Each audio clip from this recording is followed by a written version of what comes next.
Good evening, everybody. My name is Larry Cretion, and I'm the Executive Director at Green Energy Consumers Alliance. And tonight here, we're to discuss a major policy to reduce emissions in the transportation sector. The technical name is Advanced Clean Cars 2, and it's about a policy that we'd love to see the state of Rhode Island adopt as soon as possible. On the next slide. Tonight, the speakers, well, I'm going to introduce Anna Vanderspeck, who will do most of the presentation. She is our electric vehicle program director. Our policy advocate, Amanda Barker, would normally participate, but she's a little bit under the weather, and hopefully she'll feel better soon. If you don't know about our organization, our mission is to harness the power of energy consumers to speed the transition to a zero carbon future. We have offices in Boston and Providence, and we are serving both states. And we have a variety of programs that consumers can tap into, and we do policy advocacy focused on the state level. So we like talking to legislators and to the executive branch. Some logistics, everyone's muted to avoid background noise, but you can send questions, and we'd love to see what your questions are by going to the question box on your screen.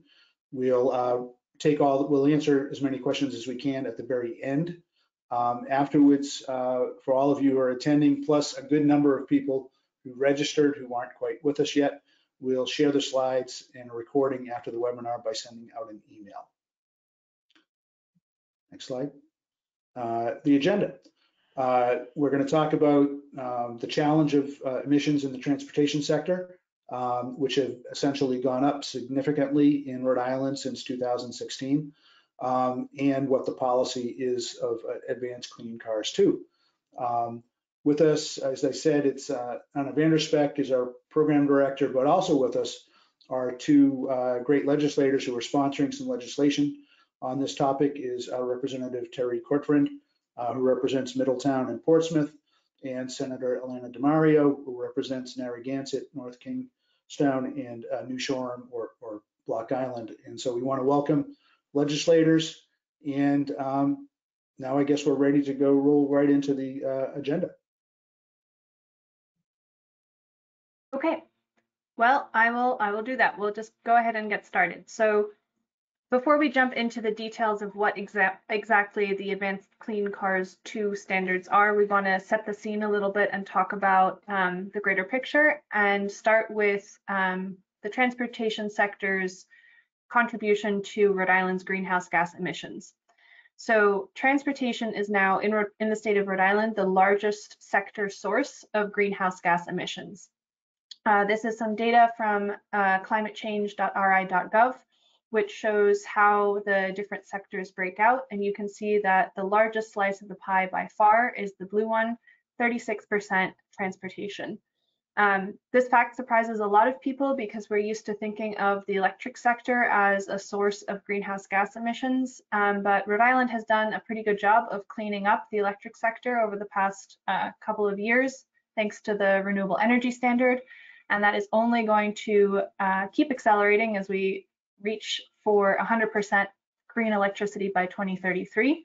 So as that slice of the pie has gotten smaller, the transportation slice of the pie has gotten bigger. We're here to talk largely about greenhouse gas emissions, but I do want to make a note to say that the transportation sector is also a huge source of the localized air pollution that harms people's health. So anytime that you are burning fossil fuels in an internal combustion engine, you're producing greenhouse gas emissions, but you're also producing nitrous oxides, sulfuric oxides, and particulate matter, all of which cause lots of harm to people's lungs, but also hearts and brains. And so transitioning as quickly as we can from a system that relies on lots of fossil fuel internal combustion engines driving around the streets in Rhode Island to one that is electric, the better that will be for public health as well as climate. Unfortunately, transportation emissions have really not been trending down. This is a graph from the Department of Energy or Environmental Management, DEM, And each of the lines represents a different type of vehicle. So the top two lines, so the ones that produce the most metric tons of carbon dioxide emissions, are all passenger vehicles. They're passenger cars and passenger trucks. The middle chunk of lines are short haul, long haul, and commercial trucks. And then the very bottom line, the ones that are responsible for the least amount of emissions, are intercity and transit buses. This graph is from 2005 to 2017, which is unfortunately not very recent, but it shows us a couple of things. There was a little bit of a dip from 2010 to 2015, but mostly these lines are not trending down. And nationally, there's an important story to tell that also holds true in Rhode Island. So as a fleet, vehicles that manufacturers sell in the United States have been getting more efficient over time, thanks to federal standards like the CAFE standards, if you've heard of them. So over time, the MPG that a vehicle or vehicles on average get has been increasing, and that is supposed to reduce emissions and reduce price impacts on consumers who are paying for fuel. Unfortunately, at the same time as those efficiency standards have gone up, vehicle size has increased and the number of miles that people drive has increased. So even though the corporate average efficiency of the fleet has been increasing over time, we really haven't seen emissions go down correspondingly because the increase in vehicle size and vehicle miles traveled has offset that trend. So transportation emissions have really just kind of flatlined for a couple of decades and at worst actually gotten higher. Another factor that plays a big role here is the fact that online shopping has really exploded in the past couple of decades, and now there are a lot more, particularly diesel-powered trucks, but also just the types of Amazon vans and other vehicles that are dropping packages off all the time. That is pushing that vehicle miles traveled number up as well and further exacerbating this trend. So there are a lot of reasons why the transportation sector is a really difficult nut to crack when it comes to reducing emissions. How we are going to reduce emissions, to us, there are really two strategies that we need to pursue at the same time. So one is we need to reduce vehicle miles traveled, which means more active mobility, more walking, biking, public transit. Rhode Island has great plans that need to be funded to do all that. And then the other side of this fight is that we need to make sure that any of the vehicles that do remain on our roads are electrified as quickly as possible. So this webinar today is really tackling that question of how do we electrify vehicles fast enough to meet our climate goals. So in Rhode Island right now, there are about 6,000, maybe by now 7,000 electric vehicles that are registered on the road. And by 2030, that number has to increase a lot. So thanks to the Act on Climate, Rhode Island has to reduce economy-wide greenhouse gas emissions 45% by 2030. And the EC4, the Executive Coordinating Council on Climate Change, recently released a plan on how we're going to do that. And by their calculations, Rhode Island needs 86,000 electric vehicles on the road by 2030. We think that that number is probably an underestimate, if anything. One, because the plan that EC4 released does not actually add up to emissions reductions of 45% by 2030. So we really need to go above and beyond what they said in lots of different sectors. But secondly, Massachusetts, by example, or by comparison, is calling for 900,000 EVs on the roads by 2030. And obviously there's lots more cars in Massachusetts in general, but the scale of growth doesn't quite match. So we really need to get beyond 86,000 EVs by 2030 if we want to keep on pace with our climate goals. So what we're here to talk about today is one of many tools that we will need to use to help increase EV adoption so that we can actually reduce emissions enough by 2030. And so I'll talk about the actual tool in a moment, but I wanted to pause and give some background information because it can get very confusing very quickly about what states are allowed to do in this space. So in general, states are not allowed to actually regulate the efficiency or the emissions of vehicles. That is a power given to the federal government by the Clean Air Act, We have a nice photo from the 70s of it being signed. But basically, the reason that's the case is because if we had 50 states with 50 different sets of regulations, it would be really, really difficult for car manufacturers to produce vehicles that they can sell anywhere in the country. And it would be an economic mess and really a hindrance to that market. So the rule is set up that it's the federal government that regulates vehicle efficiency, with one major exception, and that is the state of California. So when the Clean Air Act was passed, California was already regulating vehicle efficiency because of the really, really terrible air quality problems it was suffering from. And because it alone is such a massive market for vehicles, it got a special carve out in the Clean Air Act that the state of California is allowed to regulate vehicles more stringently than federal standards. That is a waiver that is crucial because it has allowed California to really push the market forward and call for lower emissions from vehicles than the federal government. And other states have the right to basically piggyback off of what California has done. So Massachusetts and Rhode Island have done this before. When California has issued standards, they've adopted those standards rather than issuing their own, which they can't. And this is the background for these advanced clean car standards. They're standards coming out of California that are more stringent than the federal standards, but states like Rhode Island can adopt them and basically glomp on to the good progress that California is making to push the market forward nationally. So that's a little background about why this is possible in the first place. So what are the advanced clean cars standards in the first place? So ACC2 fundamentally has two parts. So the first is that it sets a schedule that manufacturers have to follow, where a certain percentage of the vehicles that they sell every year have to be electric until we reach 100% in 2035. So if you look at the graph on the right, those requirements start out in 2026. And when I say 2026, I mean model year 2026. So that could actually start a little bit earlier depending on when manufacturers start selling model year 2026. But for model year 2026, it's at 35%, and then it increases pretty much linearly until we hit 100% in 2035. So a key date, if you look at 2030, is that 68% of new car sales by manufacturers would have to be electric at that point. So one thing I really want to stress here is that this is a regulation on manufacturers. It is not a regulation on car dealerships. It is setting a schedule for manufacturers of what they have to produce and what they eventually have to deliver to dealerships. So one way of looking at this is making sure that consumers have choice, because what might happen if Rhode Island doesn't adopt a standard like this is that all the cool, fun EVs that save people money on fuel and maintenance get sold in California and don't make it over to Rhode Island. So this is a way of ensuring that they do.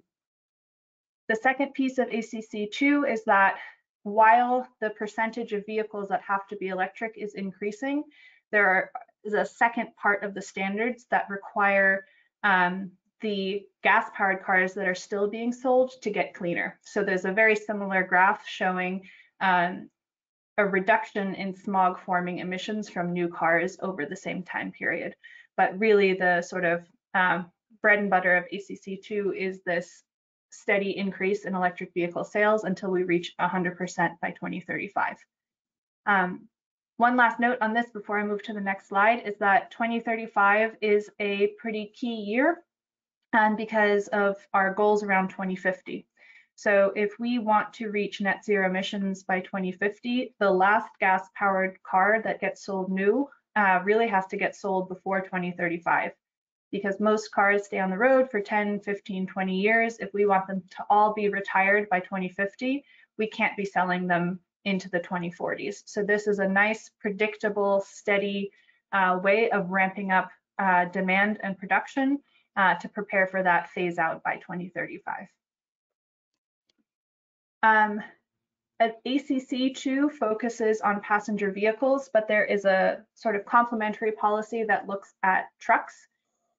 So medium and heavy duty vehicles are really disproportionately nasty. So they make up about 6% of the vehicles on the road in southern New England, but within the transportation sector produce nearly half of the nitrogen oxides and 40% of the particulate matter. So they have an outsized impact. So the faster we can electrify these heavy duty vehicles, the better for public health and climate. And so ACT is a very similar policy to ACC2 in that it sets a schedule for manufacturers to produce an increasing percent of electric options. I don't have one nice neat graph for you on this slide because there are different trajectories depending on vehicle class, and they don't lead to 100% by 2035. There's recognition there that this market is going to take a little bit longer to electrify. But what it does again is make that really steady, predictable pattern for manufacturers so they know what they need to produce for, and they can align all their supply chains and all their work around meeting these requirements. There's a separate piece within ACT that requires fleet owners to report what kinds of vehicles they drive and how they use them, which is really important data if the state wants to figure out how we're really going to get from where we are now to 45% reductions in 2030 and net zero by 2050.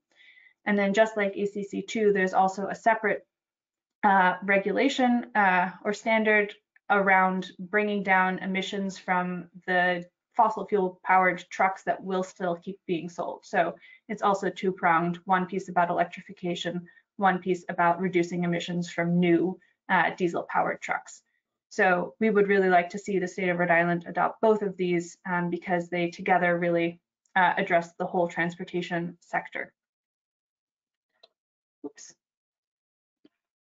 One thing I want to stress in this whole conversation is that Rhode Island is not alone. There are lots of other states that have in the past adopted standards from California and or are planning to adopt ACC2 and ACT. And that includes some neighbors in New England. So if you look at this map, anything that is blue are states that follow other California standards, but have not yet committed to ACC2 or begun the process of adopting ACC2. And you'll note that Rhode Island is blue on this map, and we really want it to be green. And then states that are green on this map are states that follow other California standards and have begun the process to adopt ACC2. So you'll see New York, Vermont, Massachusetts, and Connecticut are all in green, and we really want to add Rhode Island to that mix. So I show this graph or map A to point out that there are other states moving on this, but also to address the thing we hear often, which is Rhode Island is so little, we've got such a small car market, what can we really do? But by adopting ACC2, you're adding the Rhode Island car market to all of these other markets and really like taking some of the California power basically under your wing to send a really strong signal to auto manufacturers that they need to get going on this, but also policymakers at the federal level that there is groundswell support for this and that there are states saying we need to move faster and we're ready to move faster. So not alone on a state basis and also not alone on an international basis. So this is a map from our friends at Cultura. This is a nonprofit on the West Coast that really focuses on phasing out gas. And this is a map of all of the different countries in the world that have, on some level or another, a goal to phase out the sale of new gas-powered cars. So you'll see that a lot of them are in Europe, but there's some all over the world. The dates vary from 2030 to 2040, but 2035 is in the middle and where lots of countries have landed. So when we think about car manufacturers, it's easy to forget that they have a global market that they are producing for. And so the fact that all of these countries are setting these goals is already influencing the decisions they make about what kind of models they put out and where they produce them. And so Rhode Island, again, can just join that momentum by adopting ACC2 and really push them forward faster.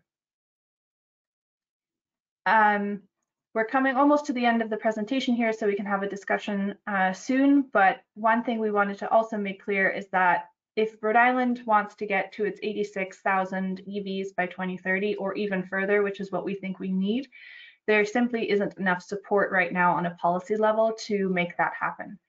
So right now, the main policy lever that Rhode Island has to increase EV adoption is the Drive state rebate, which is a consumer rebate. If you purchase or lease an electric vehicle, you get this incentive from the state to help facilitate you going electric rather than buying a gas-powered car. It has been allocated $1.25 million, which is great and a great place to start. But if we assume that each vehicle gets about 2,500, there's different levels for different vehicles and people have different incomes, but that's a good average to assume. That's only about 500 vehicles, which is less than 1% of the way that we need to get from where we are now to 2030, which is just a really stark way of putting it, that we definitely need some more support. There have been other policies to help incentivize the switch to electric vehicles in Rhode Island in the past, but unfortunately a lot of them are expired or on hold right now. So Electrify Rhode Island was a state program to help incentivize the build out of charging stations. So there were basically rebates or funding available to sites that wanted to install charging if they were at workplaces, public locations, or apartments and condos.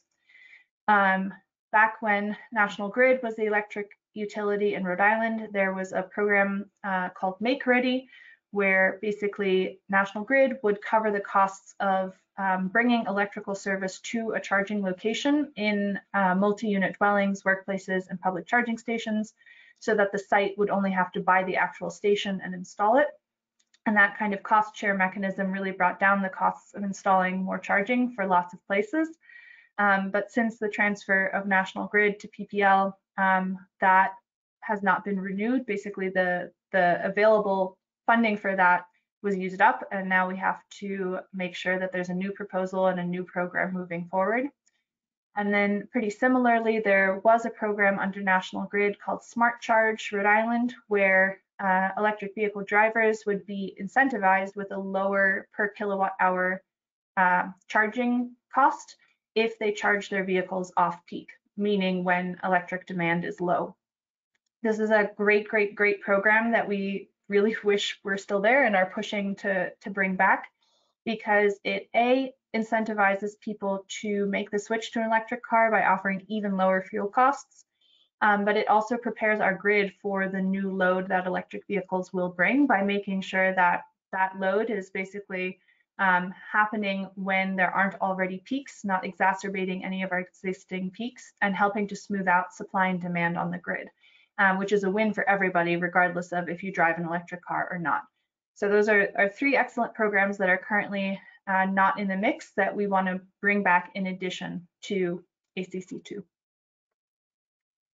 So next steps on ACC2, the Department of Environmental Management has indicated that they are planning to adopt ACC2 and ACT in 2023.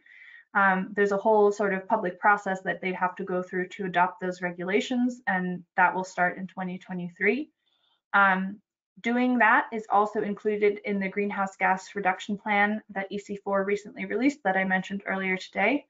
But this is not a done deal, and that is sort of the key thesis of this presentation, is that we really need to keep up the pressure to make sure this happens and happens in a timely manner, because every year that Rhode Island delays adopting these standards, it kicks in for one model year later.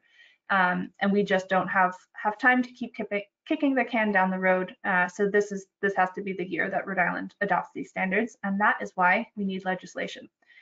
So our wonderful state legislators who are on the call have some legislation in the works that would direct DEM to adopt ACC2, ACT, and similar standards, as long as they are stricter than federal standards.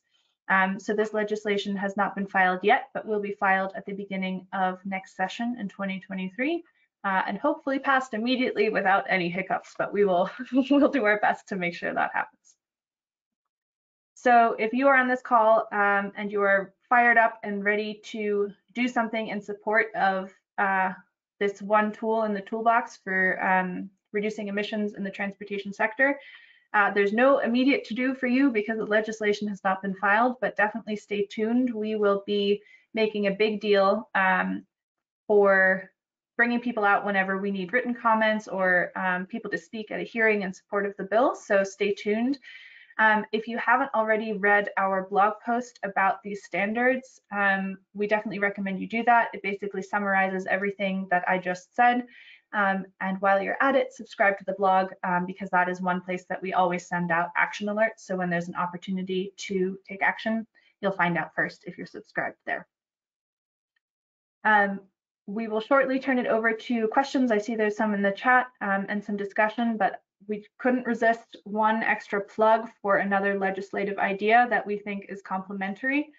So I mentioned Smart Charge Rhode Island just a couple of slides ago. That was the program that offered lower electricity prices to EV drivers who charge off peak.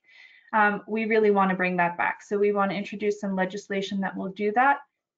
A, to bring it back, and then B, to appropriately size it. So even when National Grid had this program, we didn't think that they did the math right and included all of the benefits to charging off peak in their calculation of that rebate.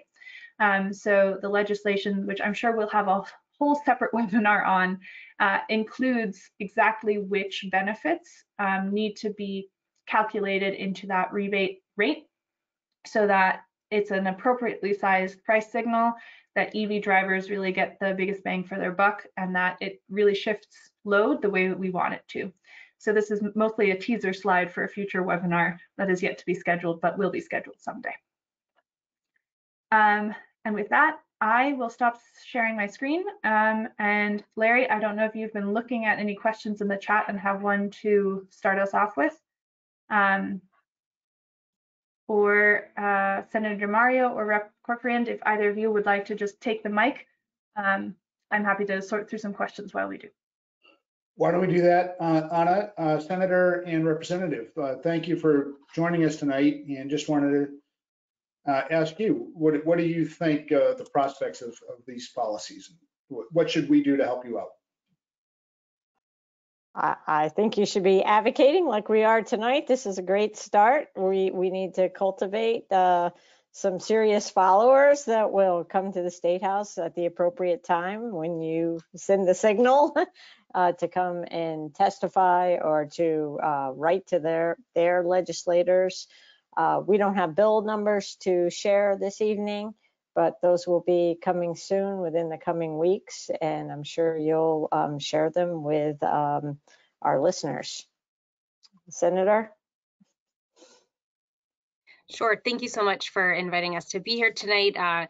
It's great to be here, especially with Representative Cortvriend. For the past couple of sessions, she and I have been working together on transportation policy to try to figure out, the best way forward with trying to both reduce greenhouse gas emissions and also, really experience the public health benefits that come with these changes that we're trying to work for.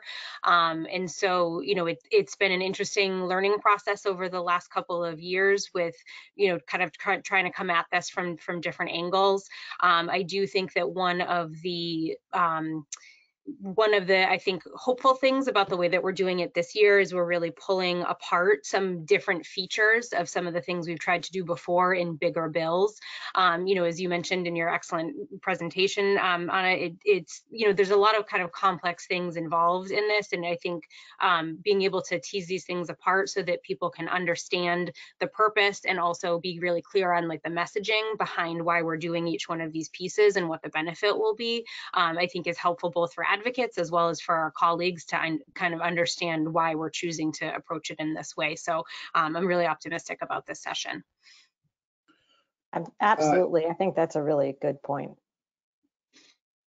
Thank you for reminding us. We need to talk about the benefits. We know that all the models show that the more EVs we have, we're displacing gasoline. That reduces the emissions that we need to comply with an act on climate. But Anna referenced at the very beginning, there's public health benefits because we breathe that air. But then there's also, we probably will need to provide you with the numbers, but there's the state of Rhode Island's economy actually improves with each EV because we import all the gasoline and diesel fuel, and it's better off. We're better off if we don't. So there's a big economic benefit that a lot of people don't think of until we present that to them. Right. Anna, you can expand on this one. One question was What about the Inflation Reduction Act? Do we need that money from the feds and also the state? I answered that eventually we believe that the cost of electric batteries will come down enough that maybe in about 5 or 6 years, we'll see EVs have cost parity with internal combustion engines. But to get to that point, we need to, stimulate, provide incentives to people. Do you want to add to that? I would wholeheartedly second that the reason, one barrier holding back EV adoption right now is that the upfront cost is higher than for equivalent gas-powered cars. That's changing very quickly, and there's already lots of electric cars that you can buy new well under the average price for a new car in the United States. So there are already good options. But to make sure that everybody who needs a car can access this technology, we really need to make sure that those prices come down.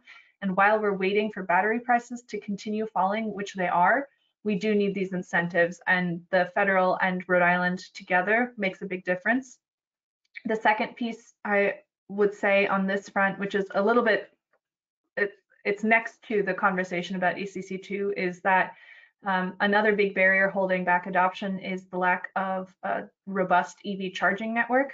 And that is another place where we need all actors at all levels to be taking action. So there's great stuff from the feds coming in terms of funding for DC fast chargers and a federal tax credit for installing charging, but we really need a complement at the state level with make ready programs or the Electrify Rhode Island to really make sure that we can build those out where they're needed now to move faster on all this. And those are sort of incentives and programs for cars and incentives programs for charging, both of which address consumers, complement things like ACC2, which address manufacturers. A related question, somebody asked, all I see when I turn on the TV now are electric car ads, and it is remarkable, the shift of TV ads. And so the question is, will the market alone lead to enough EV adoption? I'd like to get the impression of our legislators, and then Anna, do you feel like people are paying more attention to EVs, Representative and Senator? I do. Yeah.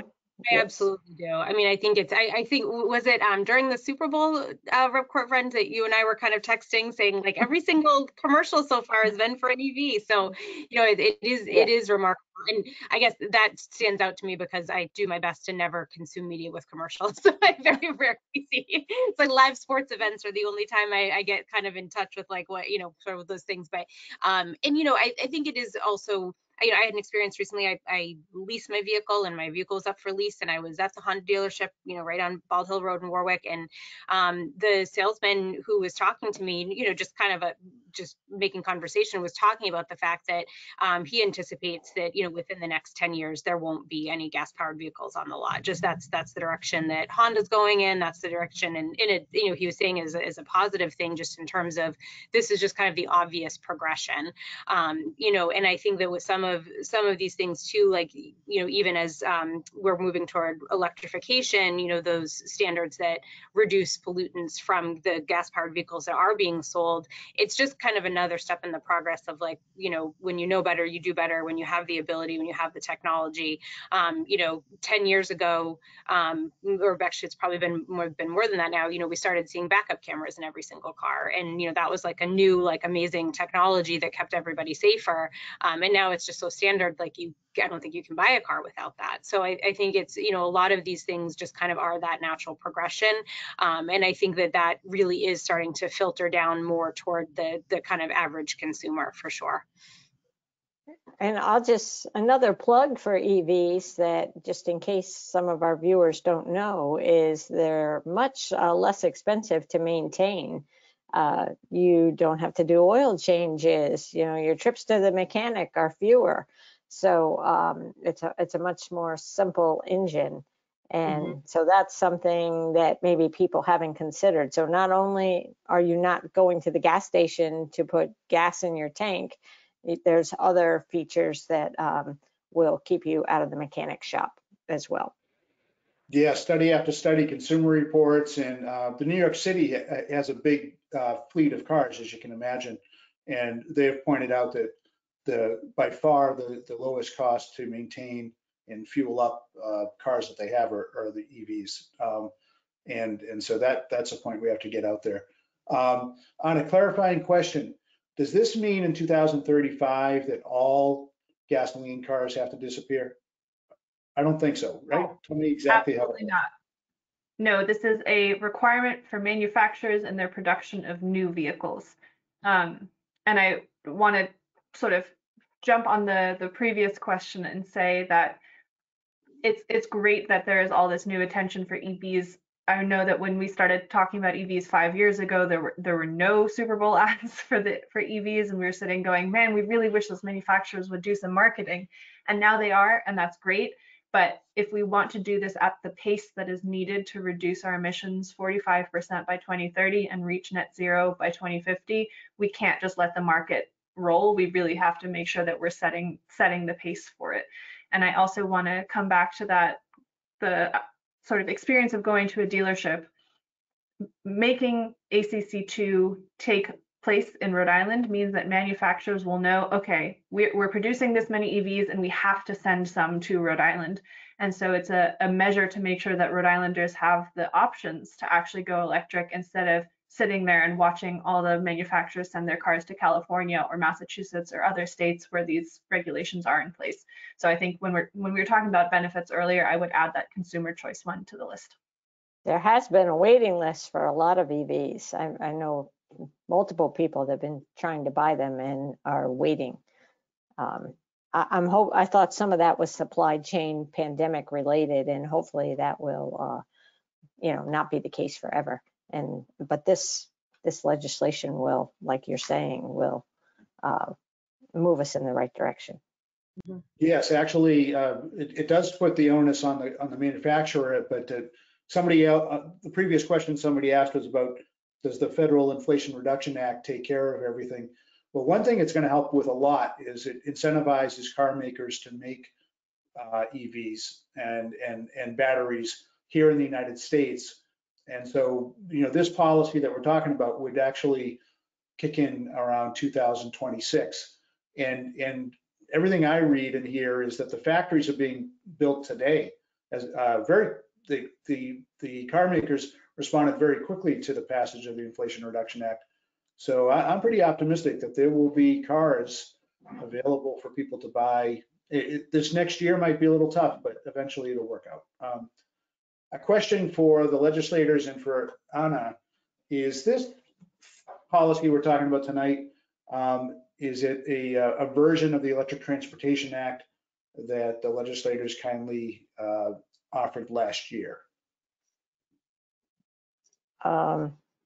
It's a significant piece of it. Yeah.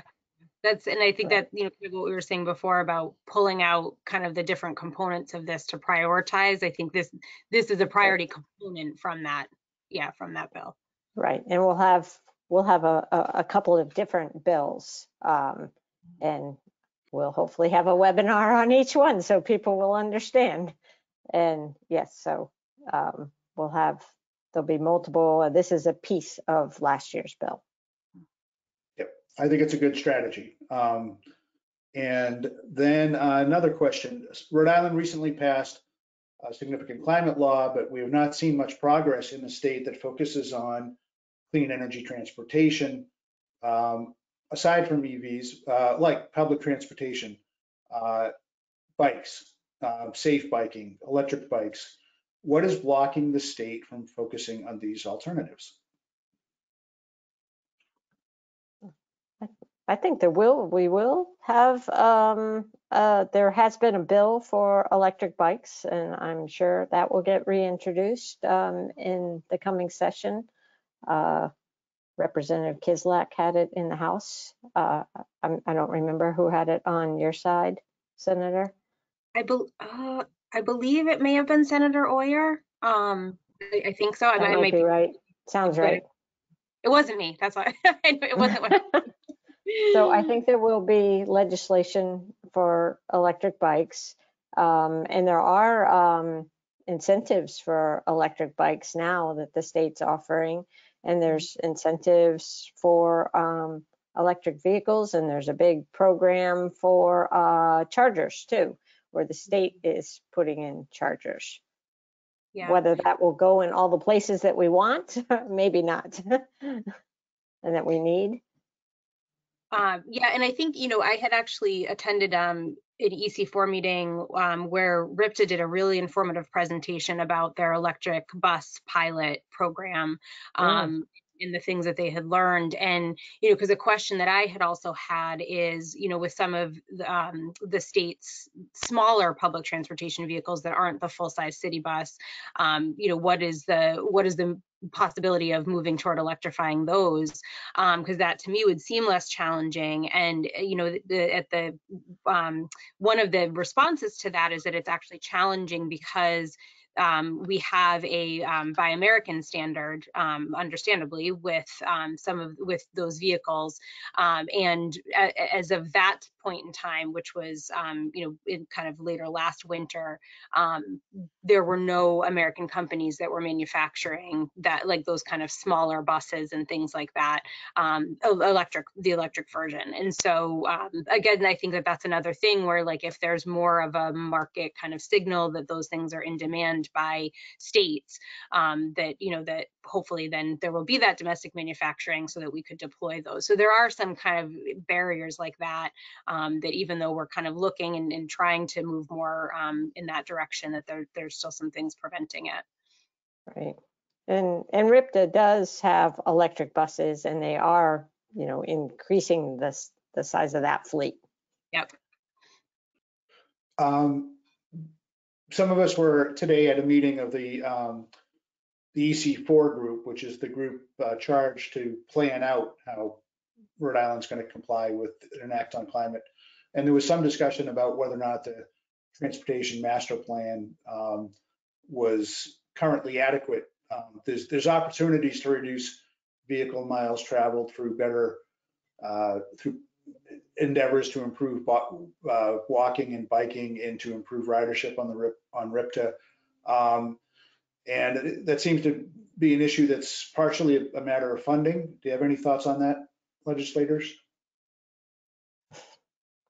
I'm sure they could use more funding. Yeah, absolutely. I think, I know, Rep. Cortvriend and I have talked also about just the fact that in our districts, and I know for sure in mine, it's difficult. It's kind of an interesting sort of chicken or the egg type of thing of, I have the view that I think if we built a more robust bus system in my neck of the woods, for example, then more people would ride it. But it almost seems like we look at it more from the perspective of like, well, the demand doesn't seem to be there because the buses aren't full that we already have. So I think that there is a little bit of, I think there's also a little bit of a generational tipping point. I mean, I don't know about you, Rep. Cortvriend, but especially from a lot of younger people this campaign cycle, I visited North Kingstown High School. One of the first questions was about, the future of public transportation and why don't we have good public transportation in our area? I think younger people kind of get it. I think the expense of single vehicle travel is something that is becoming more and more out of reach for more people. So I think that we are kind of on the borderline of being able to really get kind of some more public momentum for it. But I don't know what your thoughts are. Well, I did a little experiment just this past weekend. My son-in-law and my daughter have been working from home and downsized to one vehicle. But he is being called back to the office, and he works in West Greenwich, I believe. And we did a little, and he lives in East Providence. So we did a little math. We looked at the RIPTA schedule, and to get to his place of work, which is a large employer, he would have to he could walk and get on a bus pretty close to the house. Get on that bus, go to Providence, then get on another bus, get off that bus, and then call a Lyft. And it was a 2-hour drive. And until we can make that better, I just find, how many of us will dedicate 4 hours of travel time to get to our jobs if given the alternative, we can jump in the car and get there in 35 minutes. Yeah. So we have to solve for that. Yeah, and Go ahead. Oh, I was just saying, I'll just kind of put in a quick plug. One of the things that I worked on last session was to fund a study from RIPTA to see what it would take to develop a statewide program that would meet the needs of riders with disabilities and seniors, truly meet their needs with public transportation, because, you know, right now they're really limited by where the buses already go. And, you know, that for exactly the reasons that Rep. Cortvriend just outlined, it's a real challenge. And so I think that it's also something where if we just had more buses that went to more places, then, you know, everybody would benefit, especially the people that you know, for whom public transportation is not really a choice.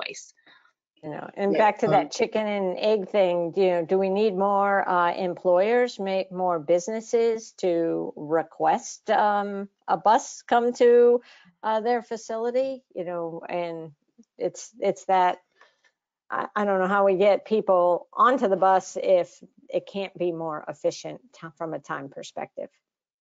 Right. Our comments, we wrote into EC4, and we support the funding of RIPTA expansion. I'm sure that, you know, in the entire state, obviously there are some areas where it's practical to expand service, but and so we want to see that, and we also want to see better bike safety and whatnot. But and so we do think there's an opportunity to reduce the miles that people travel in cars. But even if we did by a large number, our point, we said to EC4, was at the end of the day, there's going to be a lot of cars on the road, and we'd rather that they not be burning gasoline, and that's why we're here talking about EVs primarily. Another question on that policy of encouraging people to charge their EV off peak. Anna, do we need advanced meters, the kind that might come if the grid modernization concept happens? Do we need advanced meters to encourage people to charge off peak? We do not, which is one of the reasons why we are pushing for this so hard. So if you're not familiar with the term advanced meter, it is a smart meter basically that takes and tracks your electricity use pretty much instantaneously. And if you have an advanced meter in your home, that opens up all of your electricity usage to being on a time of use rate, where you pay a lower rate at night basically and a higher rate in the middle of the day. Those advanced meters have not been installed everywhere in Rhode Island, so that would be a barrier if they were required. But the good news with EVs is that there's lots of different ways to get that data that enables you to have an off-peak charging rebate just for the load or the electricity use of the vehicles. So different electric utilities have done this in different ways. The easiest way seems to be to have the software in the car just communicate directly to the electric utility and tell them when you're charging. But you can also use smart chargers that are Wi-Fi enabled that transfer that information, or other methods. But the point is, while we wait for advanced meters to be rolled out across Rhode Island, this is something we can implement now that will allow us to shift a pretty significant amount of electricity demand, because as we get more EVs, those batteries are not small. It is worth implementing something just for that load to make sure we can control that and also incentivize EV drivers while we wait for that advanced metering infrastructure to be rolled out, so you can enable whole home pricing. As a matter of fact, Anna, my Chevrolet Bolt is scheduled to charge in a couple hours. It'll charge while I'm sleeping, and it does not require an advanced meter for my utility to know that it's charging off peak, and I will get a little bit of a discount as a result. So another question, does the panel see how to transform United States postal vehicles and delivery vehicles like the kind that Amazon has? I have a follow-up question after legislators try that one. I think we would have a better shot with the Amazon vehicles than we will with the postal vehicles. That's not in our realm, but you know, we perhaps some incentives, for businesses to adopt more EVs. And they may do it on their own because of the cost effectiveness of not having to fill up. We're seeing that all across the country. Actually, you hit the nail on the head, Representative. Amazon and DHL and all those delivery companies are moving faster. Rent-a-car companies are doing Hertz and Avis and whatnot. And the Inflation Reduction Act, I think, put a big amount of money into U.S. postal vehicles. Good. Yeah. But I guess that one thing I'd throw out, go ahead. Sorry, they $3 billion for the U.S. Postal Service and the Inflation Reduction Act to electrify. Good. One thing I guess we could consider is what is important is the state of Rhode Island itself for public functions has a number of cars in its fleet, and maybe we should think about trying to redirect the procurement of that a bit. Well, that was a piece of the Transportation Act, the EV Transportation Act from last year. So that will be another one of the bills. That's going to be another piece of legislation that we submit. Yeah. Here's a question. One person, that's actually a statement, which is fair. Someone says, thinks this is great policy, but is concerned that people might attack it as a mandate, and wonders if incentives would be better. Anybody have comments on that? I think because we're going through the manufacturers, I think that softens it. It's not a mandate on the buyer. And if we look back on the different bills that the senator and I have worked on, we started this adventure with TCI, and that would have put a price right on the fuel. And I see this as more of being less of a mandate and incentivizing people. I see it more in the positive way. What do you think, Senator? I would agree. I mean, I think, during the presentation, I think we heard it framed very well in this way, that this is really just about actually creating more choice for the consumer. And I think that, because we're going to be sending that signal to the manufacturers that Rhode Island will have a market for this, consumers will then have more choices. There's also the element too of consumers ultimately will also have more choices in the used vehicle market for EVs and efficient plug-in hybrids and things like that, because right now that finding a used, even a used hybrid is extremely difficult, especially with gas prices having been the way they are.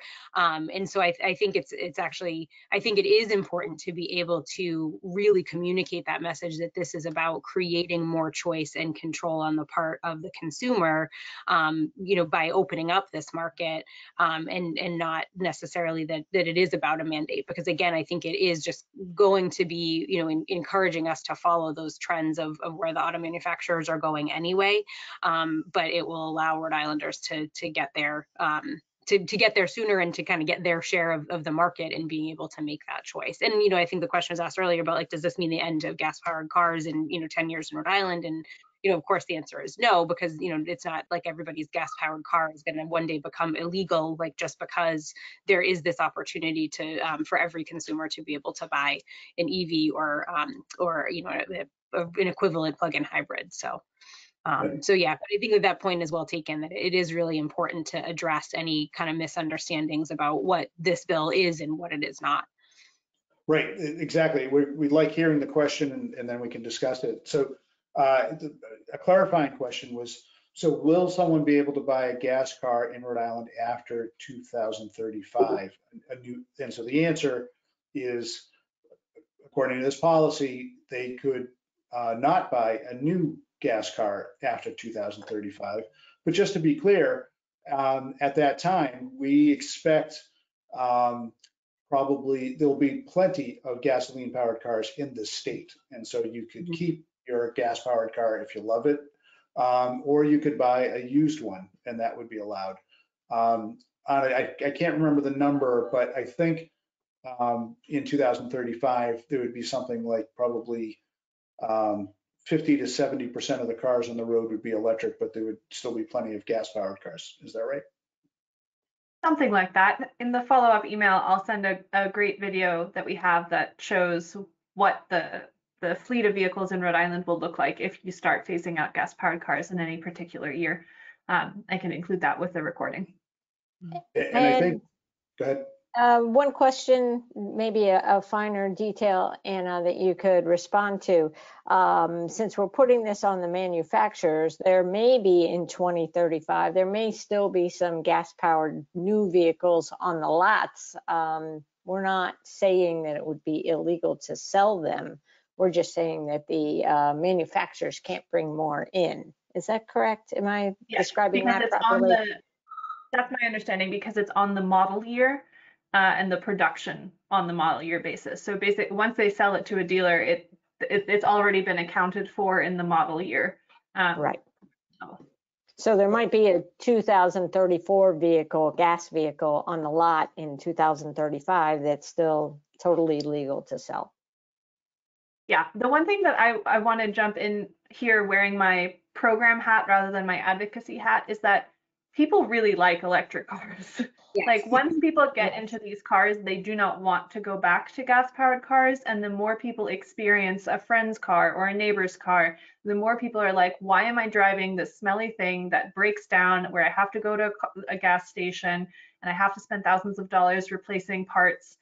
People don't want that. And so I want to make sure that is part of this conversation too, that we're not forcing anything on anybody in the short term, but like people really want this.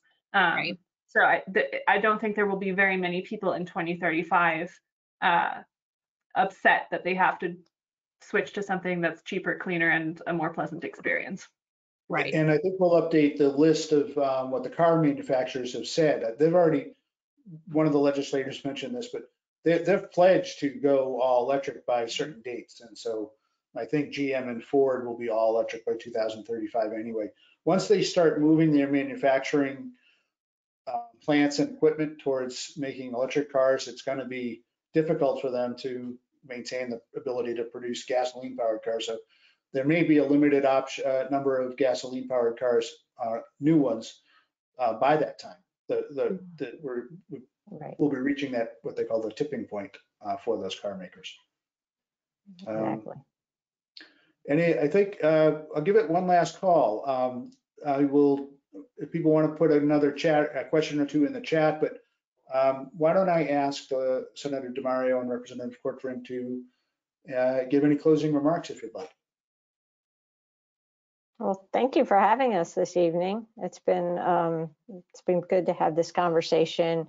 It gets us primed for the legislative session, and I look forward to the follow-up that you'll be doing with our listeners to this evening, and thank you for all the great questions. Yeah, absolutely. I echo what Rep. Cortvriend said. I think, the other thing just to kind of keep in mind about issues like reducing transportation emissions and even this bill in particular is that they, nothing is kind of static. We're not going to hopefully pass this bill and then walk away and never think about anything else to do with transportation emissions again, because, even once we pass this bill, and I'm going to speak in very optimistic terms, once we pass this bill and we move towards this, there are going to be other problems to solve. So, one of the things that comes up with the conversation around EVs is not just the cost of purchase, but also things like if you rent your home or if you, are in an apartment, your choices for charging are kind of limited. And then your choices for off-peak charging are even more limited. And so, really solving that charging problem, as was discussed, it also has to be a big piece of this puzzle. So I think it's just important for people to understand that no one piece of this is going to solve the whole thing, and that it is going to continue to be a process of seeing where we are, adjusting, setting a new target, and then, moving things as necessary. And I'm really looking forward to continuing to work on that alongside Rep. Cortvriend and all of you. Absolutely. Great. One last question and we'll close it out. It's kind of fun. Could the state encourage companies in the EV value chain to set up shop in Rhode Island? Oh, Oh. Maybe we have to ask Liz Tanner about that, or somebody from Commerce, or I think that's beyond our ability, but it's not out of the realm of possibility, I suppose. A topic for another webinar. That's Yeah. right. I guess from what Anna and I have gathered over the time is that might be kind of unlikely. The car makers tend to gravitate towards, the southern states and whatnot or Michigan for the manufacturing. But all the studies we show is that electric vehicles are going to bring a ton of jobs into a state. Electricians, it's a great time to be an electrician, and that is to build the charging stations and to work on the vehicles themselves and all that. So there is a great job opportunity there, job growth for Rhode Island in that field, which is pretty good. And all the research shows that they are good, high-paying jobs, which is nice. Great. Well, thank you for coming, legislators, and we look forward to seeing you soon. Amanda's going to feel better, I hope, real soon, and she will be talking to you about these and other issues. And everyone else, have a great night. Great. Great. All Thank right. you so much. Thank Thank you you. all. Bye. Take care. Good night.